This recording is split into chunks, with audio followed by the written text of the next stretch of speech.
അസ്സലാമു അലൈക്കും. നമ്മുടെ പള്ളിയിൽ ആഴ്ചത്തോറും നടത്തി വരാനുള്ള സലാത്തിന്റെ 21ാം വാർഷികത്തിന്റെ 2ാം ദിനത്തിലാണ് ഇന്ന്. ഒരാളെ സമയം വൈകുന്നതുകൊണ്ട് കൂടുതലൊന്നും പറയാതെ നമ്മൾ കാര്യത്തിൽ കിടക്കുകയാണ്. ഉസ്താദ് ഇവിടെ എത്തിയിട്ടുണ്ട്. അപ്പോൾ ഉസ്താദിന്റെ നല്ല രീതിയിലുള്ള പ്രസംഗം ഉണ്ടാവും. മുസൽമാന്റെ സമ്പത്ത് എന്ന വിഷയത്തെ ആസ്പദമാക്കിക്കൊണ്ടാണ് ഇന്ന് ഉസ്താദ് സംസാരിക്കുന്നത്. ജൂനിയർ നൌഷാദ് ബാക്കി എന്ന് അറിയപ്പെടുന്ന അബ്ദുൽ കരീം ഫൈസി കുന്തൂർ അവர்களാണ് ഇന്ന് ഇവിടെ പ്രഭാഷണം നടത്തുന്നത്. അതുകൊണ്ട് ദൂരെ നിൽക്കുന്ന എല്ലാവരും സദസ്സ് ഭംഗിയാക്കി തരേണ്ടത് ഓരോരുത്തരും കടമയാണ്. നമുക്കെല്ലാവർക്കും ഇരിക്കാൻ വേണ്ടിയിട്ടാണ് സദസ്സ് ഒരുക്കിയിട്ടുള്ളത്. അതുകൊണ്ട് ഈ സദസ്സിലിരുന്ന് പ്രസംഗിക്കാൻ നല്ല ആവേശത പ്രസംഗിക്കണമെങ്കിൽ സദസ്സ് ഭംഗിയായിട്ടുണ്ടെങ്കിലേ പ്രസംഗിക്കാൻ സാധിക്കുകയുള്ളൂ. അതുകൊണ്ട് എല്ലാവരും സദസ്സിൽ വന്നിരിക്കുക. ഇന്നത്തെ ഈ യോഗത്തിൽ അധ്യക്ഷസ്ഥാനം അലങ്കരിക്കുന്നത് നമ്മുടെ ബഹുമാനപ്പെട്ട ജമാഅത്ത് പ്രസിഡന്റ് എം ഇബ്രാഹിം അദ്ദേഹമാണ്. അദ്ദേഹത്തെ ജമാഅത്ത് കമ്മിറ്റിക്ക് വേണ്ടിയും എന്റെ പേര് ഞാൻ സ്വാഗതം ചെയ്തുകൊള്ളുന്നു.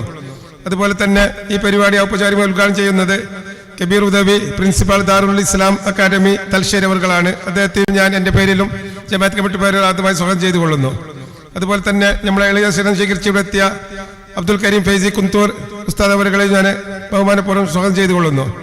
അതുപോലെ തന്നെ ഈ പരിപാടിയുടെ സമാപന ദുആദിക്ർ മജ്ലിസിന് നേതൃത്വം നൽകുന്നത് ബഹുമാനപ്പെട്ട NPM സയ്യദ് ഫസൽ ഹമീദ് കോയം തങ്ങളവറുകളാണ്. തങ്ങളവറുകള് ഏകദേശം വേൽ പകുതിയാകുമ്പോൾ തന്നെ ഇവിടെ എത്തുന്ന അറിയിച്ചിട്ടുണ്ട്.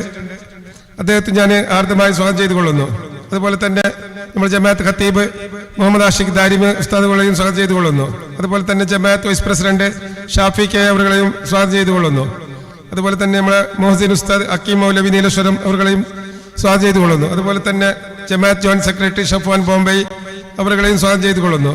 അതുപോലെ തന്നെ ഈ പരിപാടി വീക്ഷിക്കാൻ ഇവിടെ എത്തിയ ജമാഅത്ത് കമ്മിറ്റി അംഗങ്ങൾ, ജമാഅത്ത് ഭാരവാഹികൾ, വിദ്യാർത്ഥികൾ, സഹോദരി സഹോദരന്മാർ, അതുപോലെ തന്നെ മറ്റു ജമാഅത്തിൽ നിന്ന് ഇവിടെ എത്തിയ എല്ലാ സത്യവിശ്വാസികളെയും ഒറ്റവാക്കിൽ സ്വാഗതം ചെയ്തുകൊണ്ട് ഈ പരിപാടി അധ്യക്ഷസ്ഥാനം അലങ്കരിക്കാൻ വേണ്ടി ജമാഅത്ത് പ്രസിഡന്റ് എം ഇബ്രാഹിം അദ്ദേഹത്തെ ക്ഷണിച്ചുകൊള്ളുന്നു.